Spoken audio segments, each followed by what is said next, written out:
Shalom, shalom, santos, igreja eleita amada. Nós estamos aqui diante desse exato momento para dizer para você que o momento do fim é chegado. Que momento do fim é esse? O momento da igreja na terra é chegado o fim. A qualquer momento acontecerá o inesperado, o iminente aparecimento de Yeshua, Jesus nas nuvens. Por que será que quando se trata de Jesus vindo e ficando nas nuvens, não é volta e nem é retorno? Porque volta e retorno, o sentido diz, um dia ele esteve aqui na terra e um dia aqui na terra ele vai voltar, ele vai retornar. E arrebatamento não é volta e nem é retorno. Arrebatamento é aparecimento repentino, surgimento de repente. Então, a qualquer momento acontecerá o arrebatamento da igreja. Há uma interpretação ou algumas interpretações erradas, como eu já tinha falado em alguns vídeos anteriores. Pessoas que acham que o arrebatamento secreto não é bíblico. Mas o que significa ser um arrebatamento secreto? Porque a própria palavra diz, arrebatamento quer dizer rapto, sequestro, é algo relâmpago, é algo rápido, não será visto. Isso para a mente de muitos intelectuais e formais, ao interpretarem biblicamente as coisas sem o Espírito Santo, interpretam só conjugando pontos e pontos, isso se torna uma deturpação, uma controvérsia, porque eles não acreditam no arrebatamento secreto, porque não vê um respaldo muito mais profundo. Agora é interessante, como é que a respeito do arrebatamento muitos querem debater, muitos querem dizer que não é bíblico e que não existe, e como é que aceita pontos e pontos bíblicos que não está escrito, mas porque foram escritos em livros apócrifos.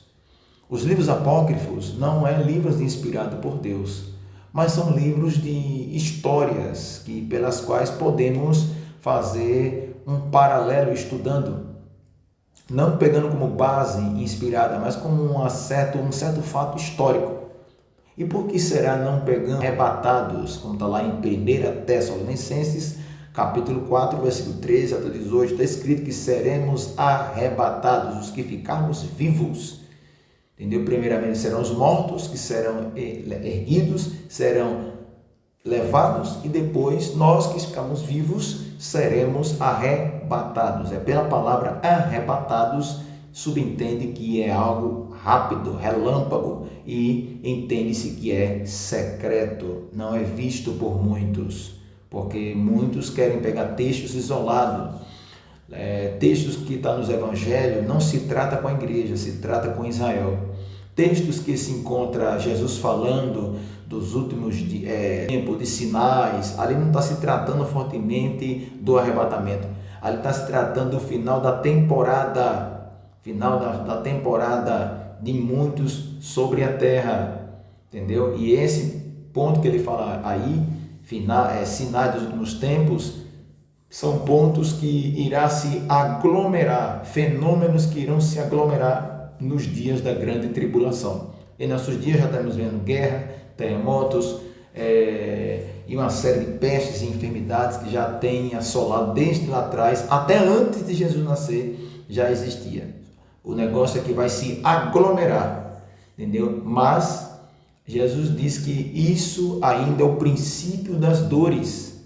Isso quer dizer o quê? Tudo que estamos vendo só é princípio das dores, porque o que está para acontecer na terra depois do arrebatamento da igreja, o arrebatamento secreto, isso a grande tribulação, e é nesse período que vai acontecer muitas coisas, muito especificamente na segunda etapa dos 7 anos de tribulação, né? Nos outros 3 anos e meio, que 7 anos, né? Isso será dividido em 2 etapas. Primeiros 3 anos e meio, segundos 3 anos e meio, na somatória dá 7 anos. Então, é na segunda etapa, aonde na primeira etapa o anticristo vai se mostrar que é o Todo-Poderoso, vai se mostrar que é o grande resolvedor das coisas, e todo mundo vai acreditar e vai dizer: este é o homem que deveria ter vindo ao mundo para resolver os problemas. As pessoas estarão cegas, hipnotizadas, né, pelo poder da oratória que ele vai ter, pela linguagem que ele vai ter, pela forma fácil de resolver e pela forma carismática que ele vai desenvolver diante das pessoas, de uma maneira tão fácil, tão sutil, que ninguém vai perceber que ele é o anti-Machia, o anticristo.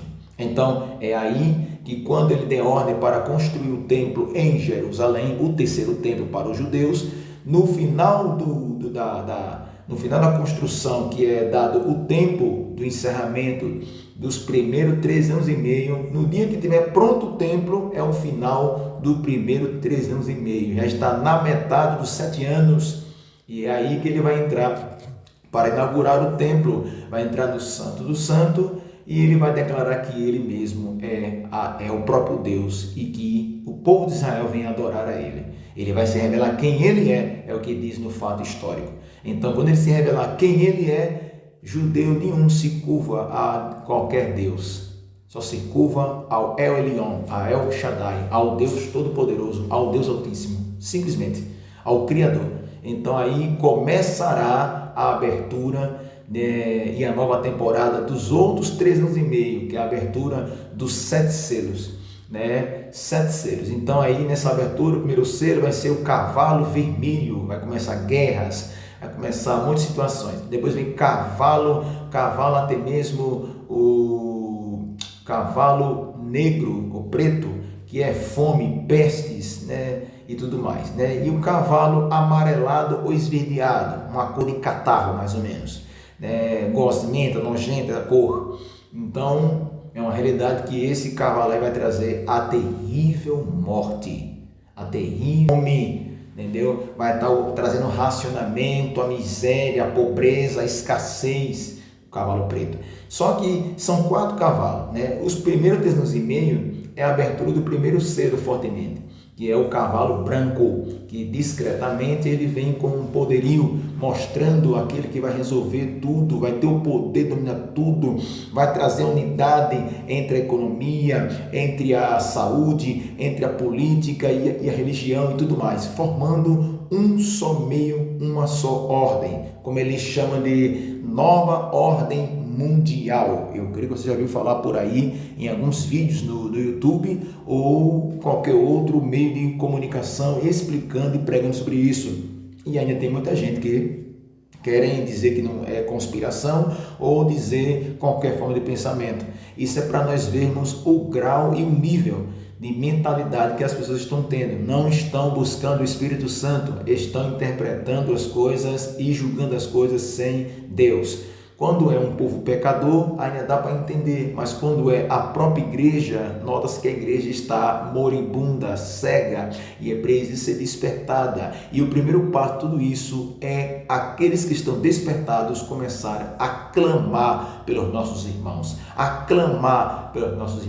Clamar em que sentido? Para que Deus venha despertá-los, para que o Espírito Santo se revele, para que as coisas de Deus comecem a acontecer na vida dele e dela. Acordem enquanto é tempo, porque o arrebatamento acontecerá a qualquer momento e com certeza, piamente eu creio, é o arrebatamento secreto, piamente. Eu sou pré-tribulacionista, tenho consciência que estamos vivendo não a tribulação, mas nós estamos vivendo um período chamado pré-tribulacional, ou seja, parece que já estamos vivendo a tribulação, mas não é a tribulação ainda, porque não tem como ser a tribulação se o filho da perdição não tem como se manifestar quando a igreja estiver na terra, juntamente com os anjos, o Espírito Santo e o poder do sangue de Jesus que detém essa força das trevas. Maior é o que está conosco. Vamos ficar atentos para sermos arrebatados, mergulhados no Espírito Santo. Shalom, shalom do avivamento, querido. Sorria.